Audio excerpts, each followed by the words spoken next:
Okay, derivative of logarithmic function. So this is our next topic.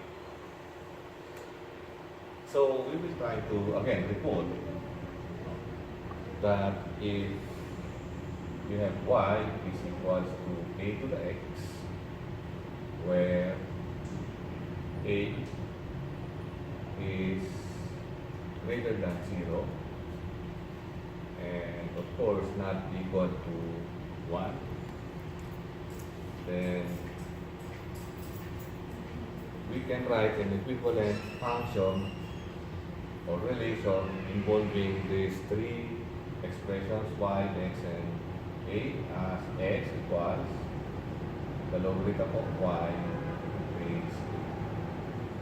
Okay, so this is called exponential function, and this is called logarithmic function. Now, if you notice, if a is a positive number and a is any real number exponent, y can never be negative. So y is always positive, and it also can never be 0. So we have here restrict y to be a number less than 0. And then similarly, if we have x equals a to the y, then an equivalent relation for x equals a to the y is y equals logarithm of x is a. So we will try to see what we can do here. In other words, x equals a to the y is just equivalent to y equals logarithm of x base a. And y equals logarithm of x base a is just also equivalent to x equals a to the y. So you can also use this to change from exponential form to logarithmic form. Just to give you an example, we know that, for example, a is just equals to the third power. Of course, this is true. Now, in logarithm, we can write here the exponent is 3. 3 equals the logarithm of a, and then you have here base 2. And if you have 3 equals logarithm of a base 2, okay, you can always write this into this equivalent exponential form. So what is important in logarithm is you know how to change from exponential to logarithmic form, or vice versa, from logarithmic form to exponential form. Now, I want to give you some important properties of logarithm. But before that, okay, we have to discuss two important logarithms. We have the common logarithm, also known as the Briggshian logarithm. So this is a logarithm whose base is 10. So a is referred to as the base. So this is written as the logarithm of x base 10. So the logarithm of x base 10 is simply written as log x without the base. So I repeat, if you want to write the logarithm of x base 10, which is called the common logarithm or Briggshian logarithm, you may omit the number 10. Just like in radical, no? If we have this notation, this is called the square root of 2. This is equivalent to radical whose index number is 2. So in mathematics, there are always exceptions to the rule. We call it special cases. And the next one is called the natural logarithm. The natural logarithm is also known as Napierian log, okay, by John Napier. And it is actually base e. I will discuss later what is e. So it's a logarithm whose base is e. And from now on, you cannot see logarithm of x base a. But what you can see is letter L and then n, x. So this is read as L n of x, or in some other books they will read this as ln x. Or if you want to write the full meaning, so it is called natural logarithm of x. So you have the letter n and the letter l. That's why it's called ln of x. Okay? So for the properties, number one property, we know that any number base to 0 is equal to 1. Where we always assume the base to be a non-negative number, except 1, of course. No? Now, we can write an equivalent logarithm form. So the exponent is y equals the logarithm of the number 1, whose base is a. So it follows that the logarithm of 1 base a is equal to 0. So the logarithm of 1 is 0. Just to give you an example, logarithm of 1 base 8, of course, this is 0. Let's say ln1 is 0. Log 1 is 0. So any base, or as long as the base is a non-negative number, except 1. So it's always equal to 0. So remember, logarithm of 1 is 0. Number 2, what is a to the 1 power? A to the 1 power is of course equal to a itself. And so we have the power is 1 equals logarithm of a base a. So it follows at once that the logarithm of a base a is equal to 1. Just to give you some example here, let's say logarithm of 12 base 12, so automatic the answer is 1. And ln is 1 because ln is just the same as logarithm base e. And log 10 is also equal to 1. Okay? 3. Okay, so the next is, we know that the logarithm of let's say x base a equals logarithm of x base a. So we can write this as a raised to this exponent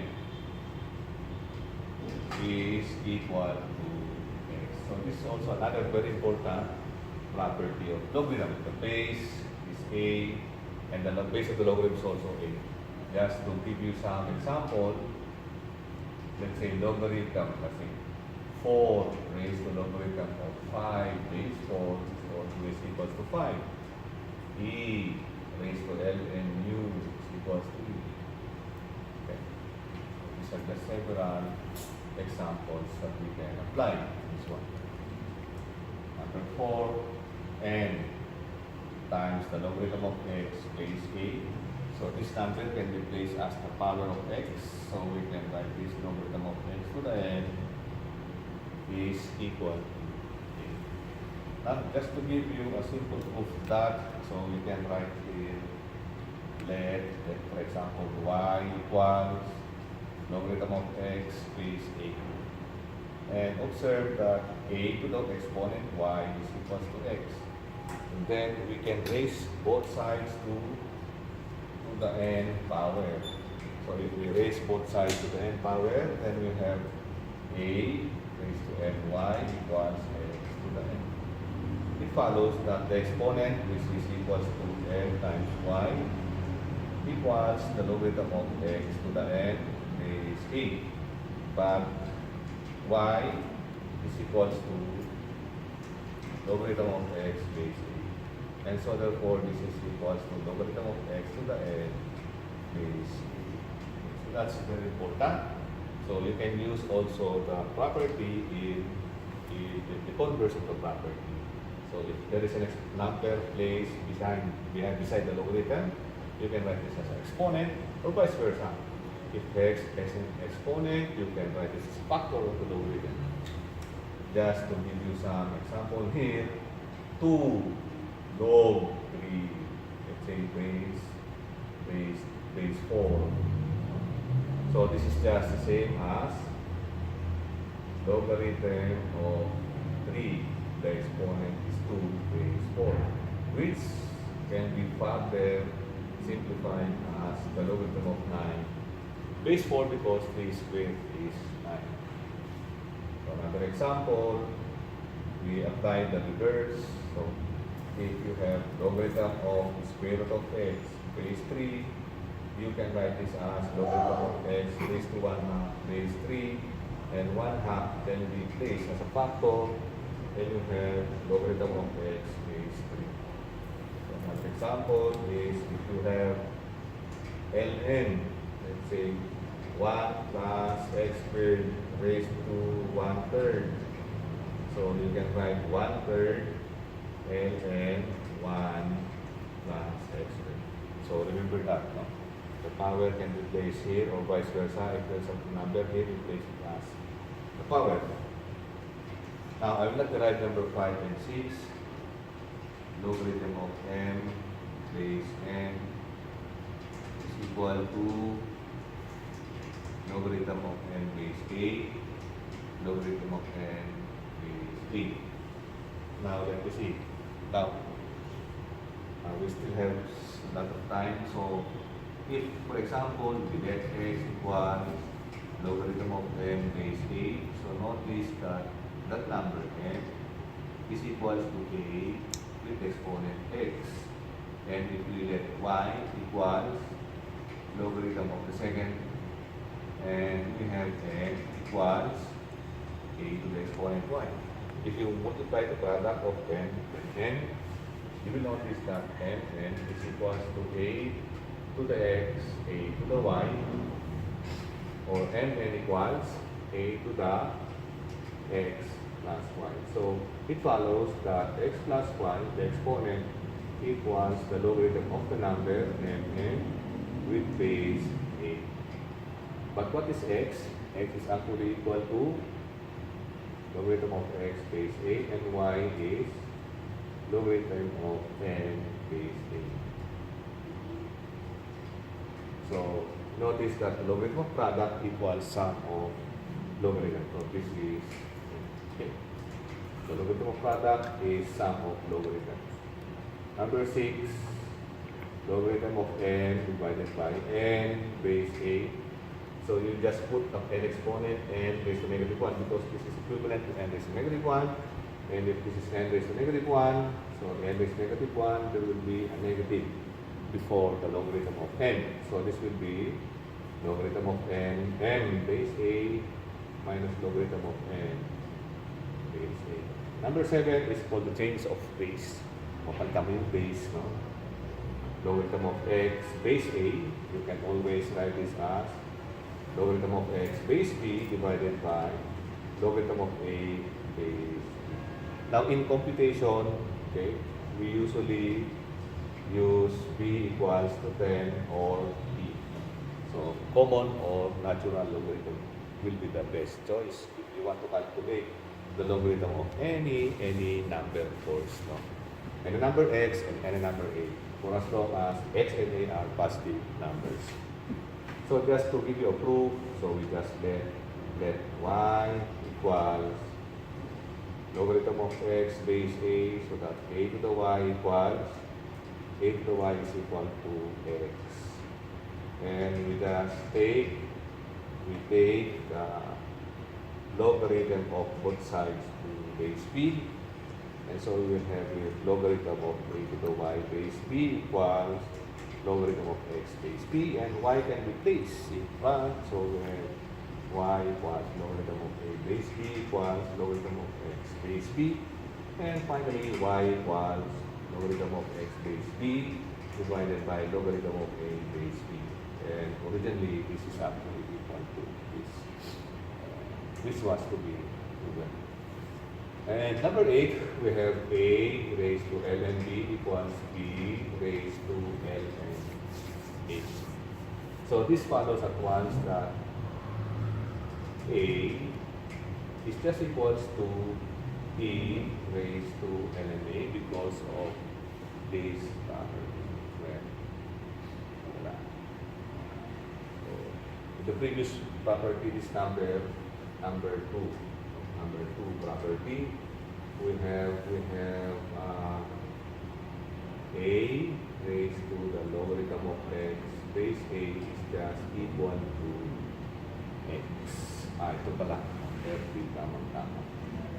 So, it follows that, for example, E raised to ln equals to U, or we have here A equals E raised to ln. Okay. So, we'll replace A by E raised to ln A raised to ln B equals B raised to ln A.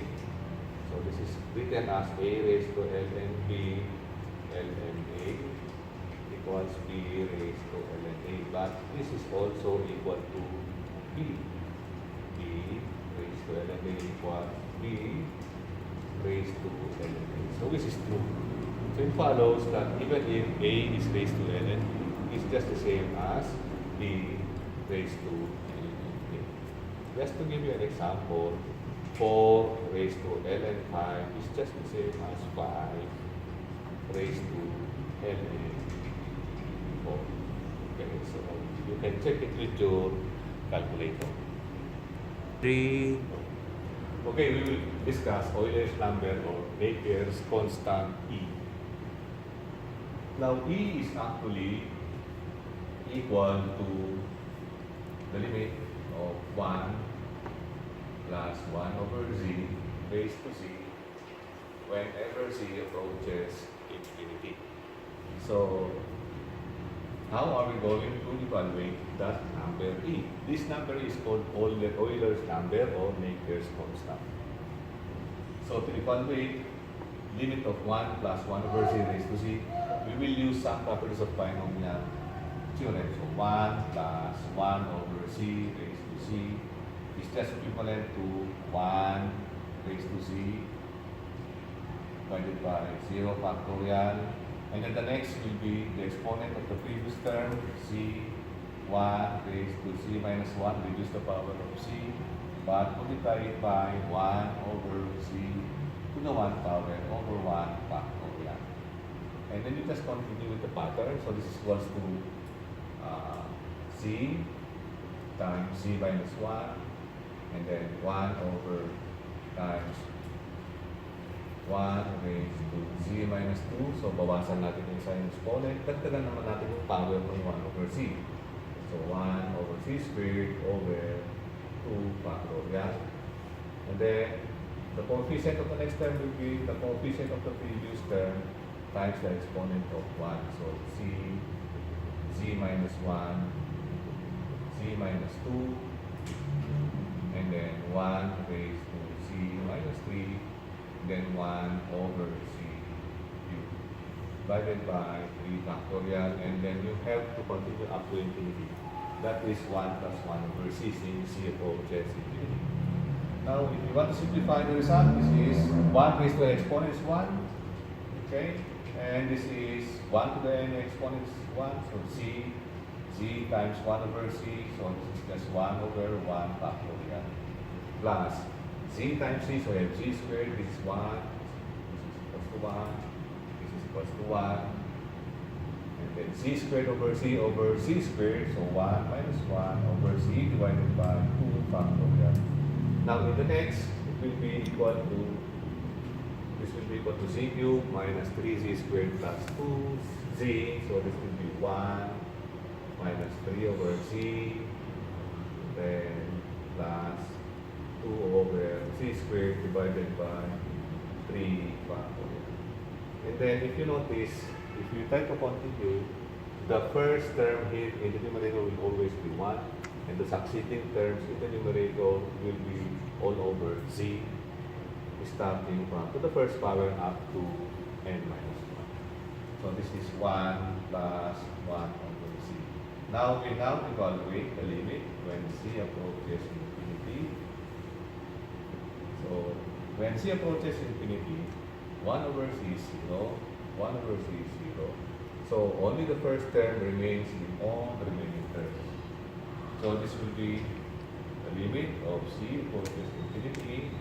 1 plus 1 over c raised to c is 1 over 0 factorial, 1 over 1 factorial, 1 over 2 factorial, 1 over 3 factorial. Actually, the rest will be pattern, no? 1 to 4 factorial, 5 factorial, so forth and so on.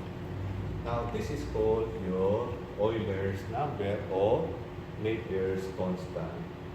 And that is equal to E, whose value is approximately 2.718281848 and so forth and so on. So, yun yung value ng Euler's number. So, as I promised in the previous discussion, so ito yung unang value ng E. Now, why did we discuss this? Because in the next topic, we are going to derive or find the derivative of logarithmic function. And that will be next. So, we will now start with the derivative of logarithmic function. So, today we are going to continue with the derivative of logarithmic function. So, we start with y equals logarithm of x base a. So, when we define logarithm, we assume a is a positive number, not 1. X is also a positive number. So, as usual from the definition, dy dx is the limit as delta x equals to 0, f of x plus delta x minus f of x divided by delta x. So, this is our f of x, the logarithmic function of x. And so this will be the limit as delta x equals to 0. So this will be logarithm of x plus delta x base a. And this is the original function, logarithm of x base a divided by delta x. And the logarithm of difference is quotient of logarithm. So this is the limit as delta x equals to 0. We just factor out 1 over delta x. And this is the logarithm of x plus delta x divided by x, which is equivalent to x over x is 1 plus delta x over x. Okay. Now, I'm going to introduce here, I'm going to multiply x and divided by x. And I will have here limit of 1 over x as delta x equals to 0 times here x over delta x 1 plus delta x over x. Then we will use limit of product of limit. So the limit of 1 over x as delta x equals to 0 times the limit as delta x equals to 0 of this quantity x divided by delta x times 1 plus, this is the same as 1 over x divided by delta x. And nawala yung logarithm natin, no? Base a. So, I forgot. So here, there should be logarithm. So this will be 1 over delta x times the logarithm of a. This is 1 plus delta x over x. So we forgot the logarithm. And then this is reproducing now x times delta x, x over delta x. So we'll have delta x over delta x, logarithm of 1 plus and delta x over x. And here we have limit as delta x equals to 0. We have x over delta x, logarithm of 1 plus, this is the same as 1 over x over delta x. Okay. Now we can write this as the exponent of the logarithm. So this will be 1 over x because there is no delta x here. and the limit as delta x equals to 0 of 1 plus 1 over x over delta x raised to x over delta x. Now we just let z equals x over delta x. And as delta x equals to 0, this will be 0. So any number divided by 0 is infinity. So it follows that z approaches infinity. So we can replace, instead of delta x, this will be 1 over x.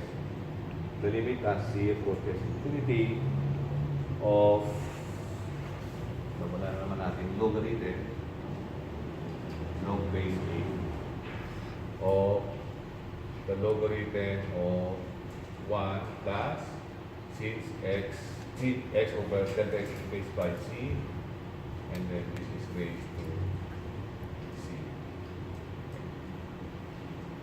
So this is just the same as the limit of c approaches infinity of 1 plus 1 over c raised to c. And a while ago, this is actually equal to e. So this is 1 over x logarithm of e base a. So that is our y line. So it follows that the derivative of the logarithm of x base a equals 1 over x logarithm of e base a. Now, if a equals to e, the natural logarithm base e, then this becomes natural logarithm of x. So the derivative of ln x is equals to 1 over x times ln, because this becomes natural logarithm. And ln equals to 1, so this is just equal to 1 over x. Okay. So that's the derivative of ln x. Okay. Now, if u is a function of x, then by chain rule, the derivative of log u base a, so ito na yung ating formula, this is 1 over u times the derivative of u times logarithm of e base a times derivative of u with respect to x. Okay. By the way, you can also use change of base. So this is ln a over ln a. So this will be 1 over u ln a times derivative of u with respect to x.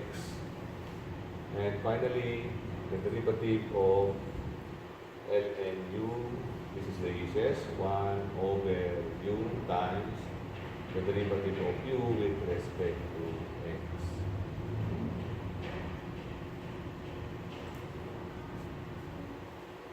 So, if you try to notice, logarithm of e base a using property number 7 is equals to ln a divided by ln a. And ln a equals to 1, so this is equals to 1 over ln a. That is why this becomes 1 over u ln a. And this is the formula. Okay?